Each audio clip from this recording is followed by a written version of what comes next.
வழிவிடுப்பா தம்பி, கேமராமேன் வழிவிடு, வழிவிடு, வழிவிடு.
இவ்விழாவிற்கு வருகை தந்திருக்கும் அனைவருக்கும் இனிய காலை வணக்கம். அனைவரும் தமிழ்தாய் வாழ்த்துக்காக எழுந்திருக்கும்.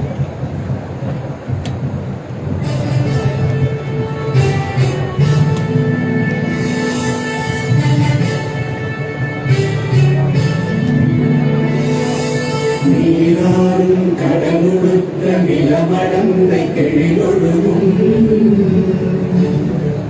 சீராரும் பதனமென திகழ்வரத கண்டமிதில்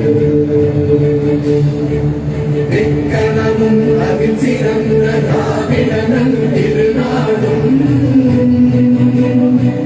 தக்க சிறு திரை முதலும் தரித்தனரும் திலகமுமே அத்திலக வாசனை போல் அனைத்துலகும் இன்பமுற எத்திசையும் புகழ் மணக்க இருந்த பெரும் தமிழனங்கே தமிழனங்கே உன் சீரிழவை திறமியந்து செயல் மறந்து வாழ்த்துதுமே வாழ்த்துதுமே வாழ்த்துதுமே.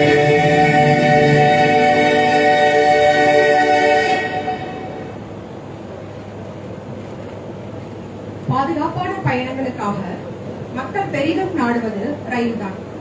அத்தகைய ரயில் சேவையின் மைல்கல்லாக நமது மாண்புமிகு பாரத பிரதமரின் வழிகாட்டுதலின்படி அமிர்த் பாரத் விலை திட்டம் தொடங்கப்பட்டது. உலகத்தரம் வாய்ந்த சேவைகளை வழங்குவதற்கும் நாட்டின் ரயில்வே உள்கட்டமைப்பை மேம்படுத்துவதற்கும் இந்திய ரயில்வே அசைக்க முடியாத அர்ப்பணிப்புக்கு சான்றாக விளங்குகிறது. முதல் கட்டமாக அமிர்த் பாரத் நிலைய திட்டம் ரயில் நிலையங்களின் முகப்புதல் முதல் நில தோற்றம் வரை அனைத்தும் அந்த பகுதியின் கலாச்சாரத்துடன் ஒத்திசைத்து உருவாக்கப்பட்டுள்ளது. மறுவடிவமைப்பு செய்யப்பட்ட ரயில் நிலையங்கள், கூடுதல் நடைமேடைகள், நகரும் படிக்கட்டுகள், மாற்றுத்திறனாளிகளுக்கான வசதிகள், அறிவிப்பு பலகைகள் போன்று பல நவீன வசதிகளுடன் மேம்படுத்தப்பட்ட 103 ரயில் நிலையங்களை இன்று நமது மாண்புமிகு பாரத பிரதமர் நரேந்திர மோடி ஐயா அவர்கள் காணொலி மூலம் திறந்து வைக்க இருக்கிறார். இத்தகைய சிறப்பு வாய்ந்த இவ்விழாவிற்கு வருகை தந்திருக்கும் அனைத்து சிறப்பு விருந்தினர்களையும் ஊடக நண்பர்கள், பொதுமக்கள், மாணவர்கள், ரயில்வே தொழிலாளர்கள் மற்றும் அனைவரையும் தெற்கு ரயில்வே மற்றும் திருச்சி கோட்டம் சார்பாக வரவேற்பதில் பெருமகிழ்ச்சி அடைகிறோம். இந்நிகழ்ச்சியின் துவக்கமாக வரவேற்பு உரையை வழங்க எங்கள் கூடுதல் கோட்ட ரயில்வே மேலாளர் பி.கே. செல்வம் ஐயா அவர்களை அன்போடு அழைக்கிறோம். தம்பி, போய் உட்காருங்க.